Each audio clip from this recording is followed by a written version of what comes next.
CARICOM joins international community in calling for credible election results in Guyana. CARICOM Chair urges adherence to protocols to combat COVID-19. Jamaica reduces data roaming rates.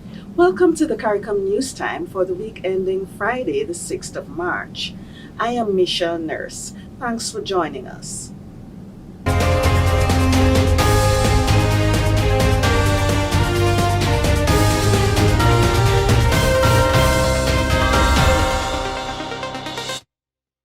CARICOM has joined the international community in calling for Guyana's election results to be verified in accordance with legal and procedural processes. This call followed strong objections by contesting parties that the results for Guyana's main administrative region 4 was declared before verification was completed. This main opposition party, the People's Progressive Party, was granted an injunction to halt the final declaration of the results, pending the verification of the statements of polls for Region 4.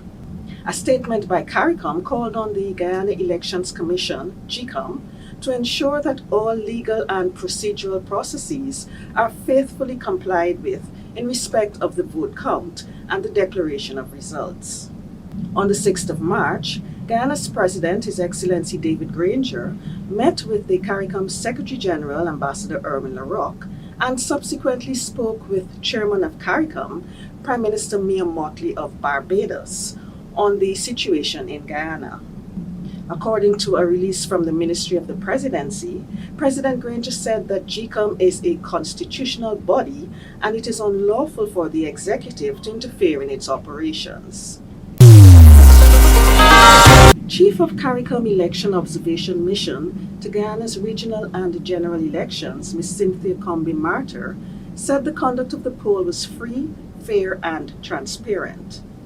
In her preliminary report, she said the people of Guyana and GECOM should be proud of themselves for the peaceful conduct of the poll.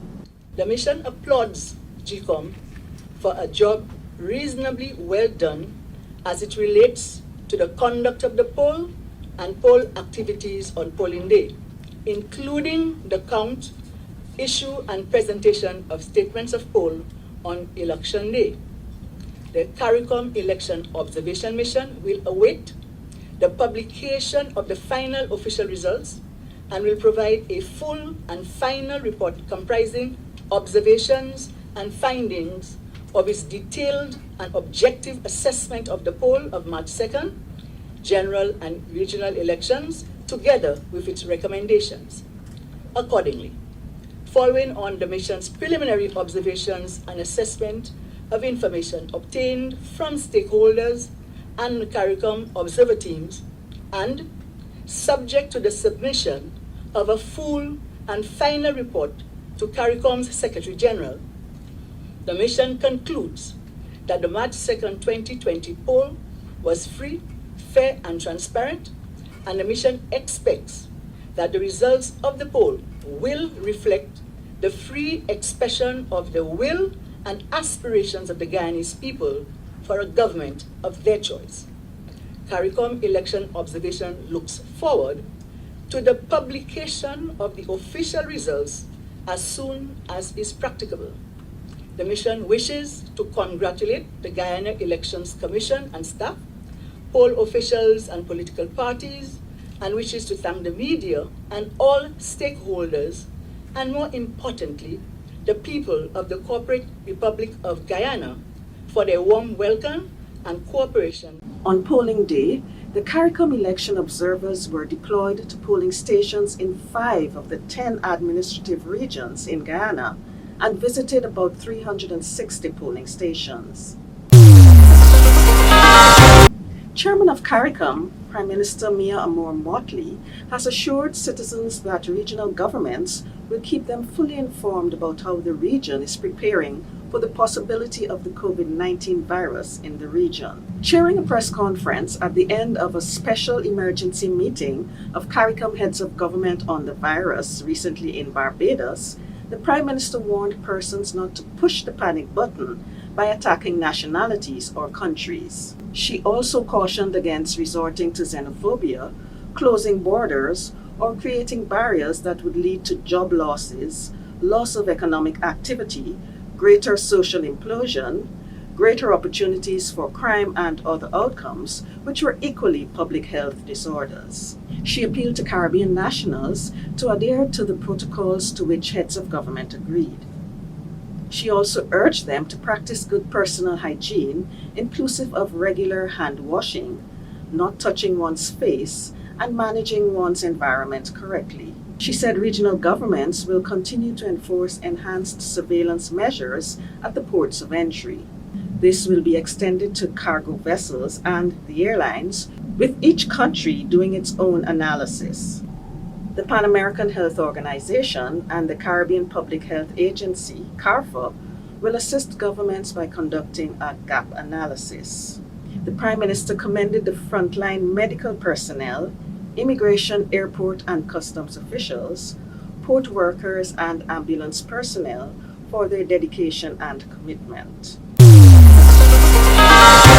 The CARICOM Secretariat is continuing to facilitate actions to support food and nutrition security in the region. A recently established Action Committee on Food and Nutrition Security held its first meeting early in March to facilitate the exchange of experiences among member states.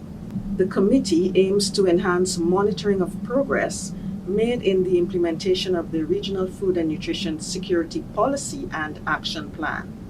The committee is also looking at resource mobilization. The Food and Agriculture Organization of the United Nations is providing technical and financial support to the work of the committee.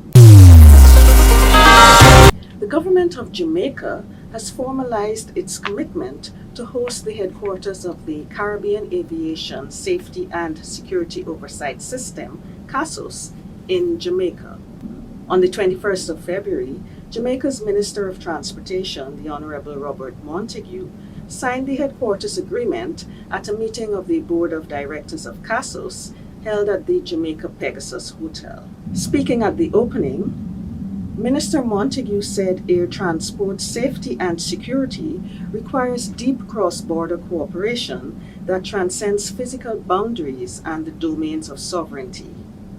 He said Jamaica and regional partners are committed to ensuring the administrative, resource, and financial support to CASOS. CASOS, which was launched at the CARICOM Secretariat in Georgetown, Guyana in 2009, is headed by Mr. Nari Singh, Director General of the Civil Aviation Authority of Jamaica.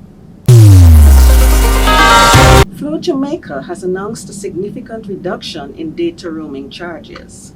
The announcement comes on the heels of CARICOM heads of government mandating Grenada's Prime Minister Dr. Keith Mitchell to engage telecommunications companies on a new regime for roaming rates. From the 23rd of February, Flow Mobile customers began paying a new data roaming rate of only 50 Jamaican dollars per megabyte, according to the Caribbean tech blog GZAM. The new rate, the blog said, is applicable in both the United States and 45 other countries across the globe. Reduction in roaming rates is one of the priorities identified as an early benefit to achieving a CARICOM single ICT space, and one which would provide social and economic advantages for the people and to the region.